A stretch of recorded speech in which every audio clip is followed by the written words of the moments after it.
Salam, saudaraku yang dikasihi Tuhan, sungguh luar biasa jikalau kita bisa bertemu dan berjumpa kembali dan merenungkan kebenaran firman Tuhan. Kita akan bersama-sama merenungkan firman Tuhan, dan ini adalah hal yang luar biasa dan kesempatan yang Tuhan berikan. Mari kita pergunakan dengan sebaik mungkin, karena kita telah diberikan Tuhan hidup, dan hidup yang beriman adalah hidup kebutuhan manusia yang sangat mendasar. Karena dengan hidup yang beriman, kita akan bisa melakukan semuanya dengan baik, dengan benar, dan juga bermakna. Saudaraku, Tuhan sendiri berfirman, jikalau sekiranya kita mempunyai iman sebesar biji sesawi pun, kita berkata kepada gunung ini pindah dari tempat ini ke sana, maka gunung ini akan pindah. Dan takkan ada yang mustahil bagimu. Saudaraku yang dikasihi Tuhan, sebelum kita belajar lebih jauh tentang kebenaran firman Tuhan, kita akan bersama berdoa terlebih dahulu. Mari kita berdoa. Tuhan Allah Bapa kami yang bertata di kerajaan surga yang mulia, kami merasakan kasih-Mu ya Tuhan. Kami merasakan betapa besar perlindungan-Mu dalam hidup kami. Dan di saat ini kami akan bersama merenungkan kebenaran firman-Mu. Kiranya kuasa firman-Mu yang akan terjadi dan yang akan memberkati kami semua. Biarlah firman-Mu ini Bapa akan merubah hidup kami menjadi pribadi yang lebih baik lagi. Kiranya firman ini Engkau yang akan menutup bungkus dengan kuasa darah-Mu, sehingga apapun yang akan mengganggu, Engkau akan menenggingnya Bapa, dan kami bisa menyampaikan apa yang menjadi kehendak-Mu dan dapat kami lakukan untuk kehidupan kami sehari-hari. Kami mengucap syukur Tuhan untuk kesempatan yang indah ini. Kiranya kesempatan ini dapat kami pergunakan dengan sebaik mungkin dan kami bisa melakukannya dalam kehidupan kami sehari-hari. Terima kasih Tuhan Yesus. Kiranya Engkau yang akan memberkati kami. Haleluya. Amin. Saudaraku yang kasih Tuhan, mari kita bersama membuka Alkitab kita. Yesaya yang pertama, ayat yang 10 sampai dengan yang ke-20. Beginilah firman Tuhan. Bertobat lebih baik dari mempersembahkan korban. Dengarlah firman Tuhan, hai pemimpin-pemimpin manusia Sodom. Perhatikanlah pengajaran Allah kita, hai rakyat manusia Gomora. Untuk apa itu korbanmu yang banyak-banyak? Firman Tuhan, aku sudah jemu akan korban-korban bakaran berupa domba jantan dan akan lemak dari anak lembu gemukan. Darah lembu jantan dan domba-domba dan kambing jantan tidak kusukai. Apabila kamu datang untuk menghadap hadiratku, siapakah yang menuntut itu daripadamu? Bahwa kamu menginjak-injak pelataran bait suciku. Jangan lagi membawa persembahan yang tidak sungguh, sebab baunya adalah kejijikan bagiku. Kalau kamu merayakan bulan baru dan sabat, atau mengadakan pertemuan-pertemuan, aku tidak tahan melihatnya, karena perayaanmu itu penuh kejahatan. Perayaan-perayaan bulan barumu dan pertemuan-pertemuanmu yang tetap, aku benci melihatnya. Semuanya itu menjadi beban bagiku. Aku telah payah menanggungnya. Apabila kamu menadahkan tanganmu untuk berdoa, aku akan memalingkan mukaku. Bahkan sekalipun kamu berkali-kali berdoa, aku tidak akan mendengarnya. Sebab tanganmu penuh dengan darah. Basuhlah, bersihkanlah dirimu, jauhkanlah perbuatan-perbuatanmu yang jahat dari depan mataku. Berhentilah berbuat jahat, belajarlah berbuat baik, usahakanlah keadilan, kendalikanlah orang kejam, belalah hak anak-anak yatim, perjuangkanlah perkara janda-janda. Marilah, baiklah kita berperkara. Firman Tuhan, sekalipun dosamu merah seperti kermisi, akan menjadi putih seperti salju. Sekalipun berwarna merah seperti kain kesumba, akan menjadi putih seperti bulu domba. Jika kamu menurut dan mau mendengar, maka kamu akan memakan hasil baik dari negeri itu. Tetapi jika kamu melawan dan memberontak, maka kamu akan dimakan oleh pedang. Sungguh Tuhan yang mengucapkannya. Amin. Saudaraku, perikop yang telah kita baca bersama merupakan nubuat dari Nabi Yesaya untuk bangsa Israel. di mana bangsa Israel banyak mengalami kemerosotan moral. Mereka banyak sekali melakukan dosa. Dan dari persembahan-persembahan mereka pun, mereka hanya mempersembahkan hanya untuk formalitas saja, tidak dengan hati, tetapi hanya tradisi. Mereka sering melupakan Tuhan, mereka tidak mengandalkan Tuhan, tetapi mereka tetap melakukan kegiatan-kegiatan Sabat, mereka tetap melakukan persembahan-persembahan. Yang dilakukan mereka hanyalah sebatas formalitas, tidak dengan hati dan tidak dilakukan dalam kehidupan mereka sehari-hari. Tuhan pun mengirimkan Nabi Yesaya ini untuk menegur bangsa Israel. Mereka yang melakukan dosa berlaku kejam pada janda-janda. Dan bahkan pada perikop yang sebelumnya yang sudah saya baca, ini ada sebuah pemberontakan. Mereka memberontak Tuhan. Mereka berlaku meninggalkan Tuhan. Begitu banyak dosa-dosa bangsa Israel pada Tuhan, sehingga Tuhan mengirimkan Nabi Yesaya untuk bernubuat, untuk menegur bangsa Israel. Kita lihat pada ayat yang ke-15. Apabila kamu menadahkan tanganmu untuk berdoa, aku akan memalingkan mukaku. Sungguh ironis sekali, saudaraku. Saat kita melakukan dosa, saat kita berbuat dosa, saat kita berbuat jahat, Tuhan tidak akan mendengarkan doa-doa kita. Tuhan akan berpaling dari doa-doa kita. Inilah konsekuensi sebuah dosa. Tetapi saudaraku, dari ayat yang selanjutnya yang kita baca, ada sebuah penghiburan yang Tuhan berikan untuk bangsa Israel. Pada ayat yang ke-16, basuhlah, bersihkanlah dirimu, jauhkanlah perbuatan-perbuatanmu yang jahat dari depan mataku. Berhentilah berbuat jahat. Ini sebuah nasihat yang Tuhan berikan kepada bangsa Israel supaya mereka bisa berhenti berbuat jahat, bisa berhenti melakukan hal-hal yang tidak sesuai dengan kehendak Tuhan, bisa berhenti untuk menyembah Allah-Allah lain dan hanya menyembah kepada Tuhan. Begitulah nasihat Tuhan yang diberikan kepada bangsa Israel supaya mereka kembali bertobat, supaya mereka kembali ke dalam kasih-Nya Tuhan. Karena jikalau mereka kembali, mereka akan mendapatkan perlindungan Tuhan, mereka akan mendapatkan kasih setia Tuhan, anugerah Tuhan pun akan mereka dapatkan. Dan pada ayat yang berikutnya, saudaraku, saya dapatkan dari ayat yang ke-18, marilah, baiklah kita berperkara, firman Tuhan, sekalipun dosamu merah seperti kemisi, akan menjadi putih seperti salju. Luar biasa, saudaraku. Saat kita melakukan dosa, kita mau bertobat, kita mau kembali kepada Tuhan, Tuhan menjanjikan penghiburan. Dosa kita yang merah seperti kemisi, Tuhan akan mengubahkan itu menjadi putih seperti salju. Itulah kuasa Tuhan, saudaraku.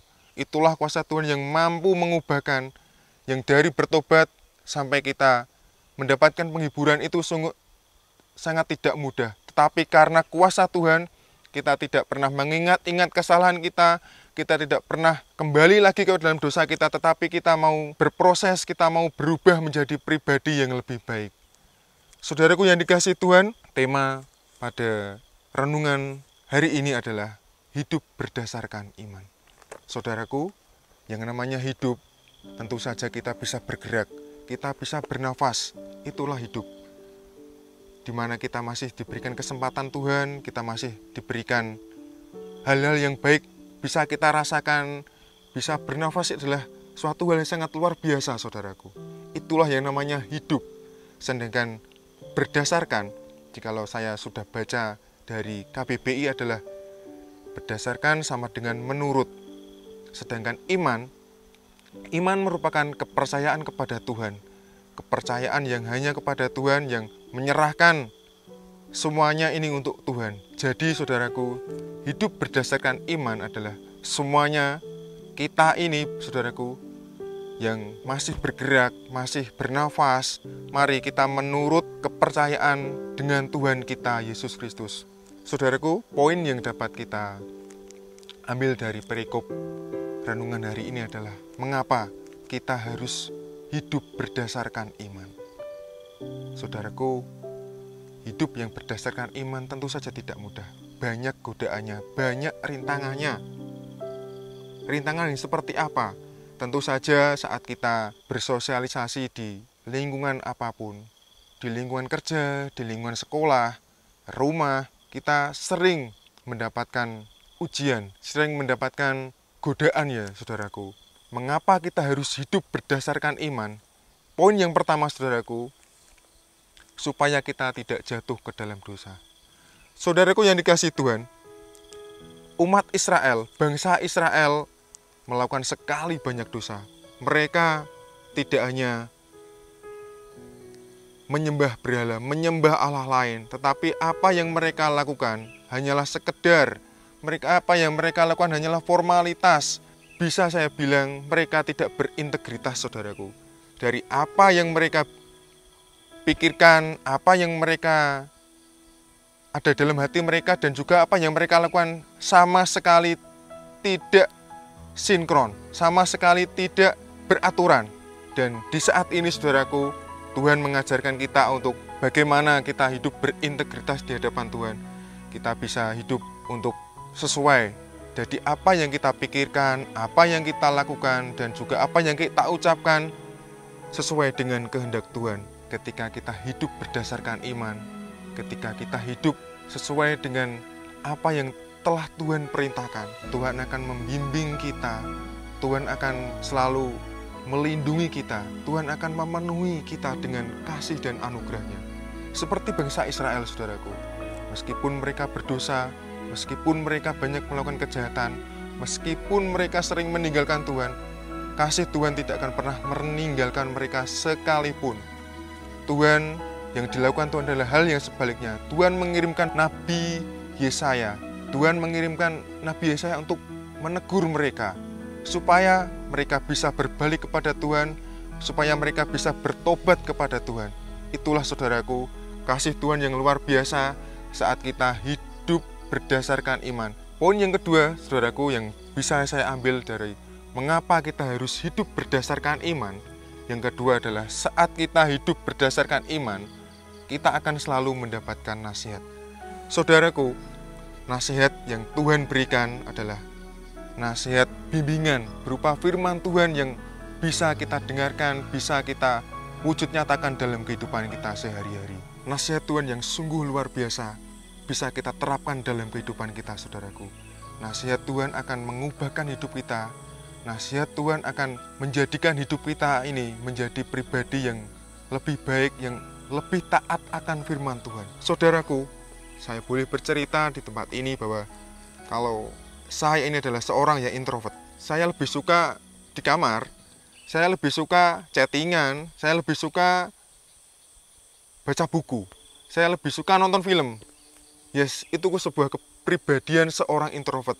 Tapi saudaraku, ketika nasihat firman Tuhan dapat saya terima, ketika kuasa Tuhan bisa saya wujud nyatakan, saya tidak menolak panggilan Allah. Saya tidak menolak untuk Tuhan, saya seorang introvert.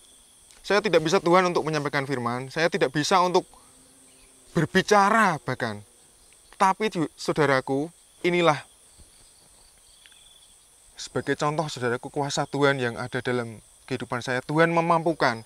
Ini bukan karena kekuatan saya, ini bukan karena saya yang hebat, tetapi saya berlindung di balik kuasa Tuhan.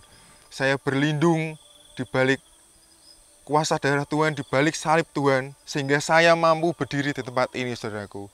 Sebuah nasihat yang luar biasa yang bisa saya wujud nyatakan, sehingga saya bisa menyampaikan firman ini merupakan hal-hal yang sungguh di luar dugaan, tapi tidak ada yang mustahil buat Tuhan. Seringkali firman Tuhan tidak merubah hidup orang percaya, saudaraku. Bagaimana ini bisa terjadi, saudaraku? Yes, yang pertama, saudaraku, ini ada kebebalan hati, ada sebuah penolakan, ada sebuah rasa egois. Jadi saat firman Tuhan diberitakan, saat kebenaran firman Tuhan dinyatakan, yang pertama terjadi adalah penolakan. Yang pertama terjadi adalah, Tuhan, aku tidak bisa. Tuhan, aku tidak seperti itu. Tuhan, itu cocok. Firman ini cocok hanya untuk dia. Firman ini cocok hanya untuk mereka, Tuhan. Tidak cocok untuk saya. Tapi, saudaraku, kuasa firman Tuhan yang terjadi harusnya tidak seperti itu. Kuasa Tuhan harus menyasar hati orang yang percaya. Hati yang mau taat kepada Tuhan, dan hati yang mau diubahkan oleh Tuhan, sehingga perilakunya bisa menjadi kemuliaan untuk nama Tuhan. Mengapa kita harus hidup berdasarkan iman? Yang ketiga adalah di saat kita hidup berdasarkan iman, kita akan mendapatkan penghiburan. Marilah, baiklah kita berperkara firman Tuhan. Sekalipun dosamu merah seperti kermisi, akan menjadi putih seperti salju. Saudaraku yang dikasihi Tuhan, penghiburan yang luar biasa yang difirmankan Tuhan. Saat kita berdosa, di saat kita sering melakukan kejahatan, sering meninggalkan Tuhan, dan terlebih kita sering menyakiti hati Tuhan, di saat ini Tuhan berfirman, sekalipun dosamu merah seperti kermisi, akan menjadi putih seperti salju. Akibat dari dosa memang sangat berat, saudaraku. Dikatakan tadi pada ayat sebelumnya bahwa Tuhan akan memalingkan muka, Tuhan tidak akan mendengarkan doa-doa kita. Tapi di saat ini, saat kita mau bertobat, di saat kita mau berbalik kepada Allah, Tuhan akan menjadikan dosa kita yang merah seperti kermisi akan menjadi putih seperti salju. Penghiburan yang luar biasa kepada Tuhan. Tuhan selalu setia kepada kita, saudaraku. Tuhan selalu tidak akan pernah meninggalkan kita. Seperti Bapa yang sayang anaknya. Saya mempunyai 2 anak.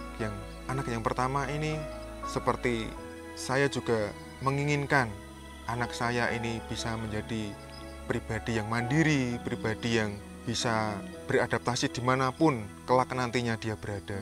Sebelum dia mandi, ada pakaian kotor, dan saya selalu mengingatkan, tolong Kak, sebelum kamu mandi dan ataupun setelah kamu mandi, pakaian kotor ini dimasukkan ke mesin cuci, dibawa ke belakang, lalu dimasukkan ke mesin cuci. Apakah saat saya memberikan nasihat ini langsung dilakukan? Apakah saya harus berkali-kali? Ya, saudaraku, saya harus berkali-kali. Saya harus mengucapkannya tidak hanya 1 kali, bahkan bisa setiap hari.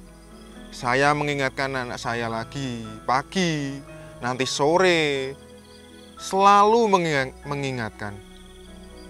Dan itulah seperti kasih sayang Bapak kepada anaknya. Tuhan selalu mengingatkan kita, Tuhan selalu memberikan kita penghiburan. Tuhan tidak sekalipun meninggalkan kita. Saudaraku, sebagai ayat penutup dalam kitab merenungkan firman Tuhan adalah ayat yang ke-20. Kita akan bersama-sama membaca. Tetapi jika kamu melawan dan memberontak, maka kamu akan dimakan oleh pedang. Sungguh Tuhan yang mengucapkannya. Saudaraku, Tuhan memang mutlak mengasihi kita dengan sepenuh hatinya. Ketika kita jauh dari Tuhan, ketika kita jauh dari kasih Tuhan, kita akan banyak mengalami sekali dosa, saudaraku. Dan di saat ini, mari kita mau berbalik dari dosa itu, kita mau kembali untuk melakukan kehendak Tuhan dan mau hidup berdasarkan iman. Pilihan kita, Bapak Ibu, maukah kita menuruti kehendak Tuhan atau menuruti kedagingan kita? Tuhan Yesus memberkati kita.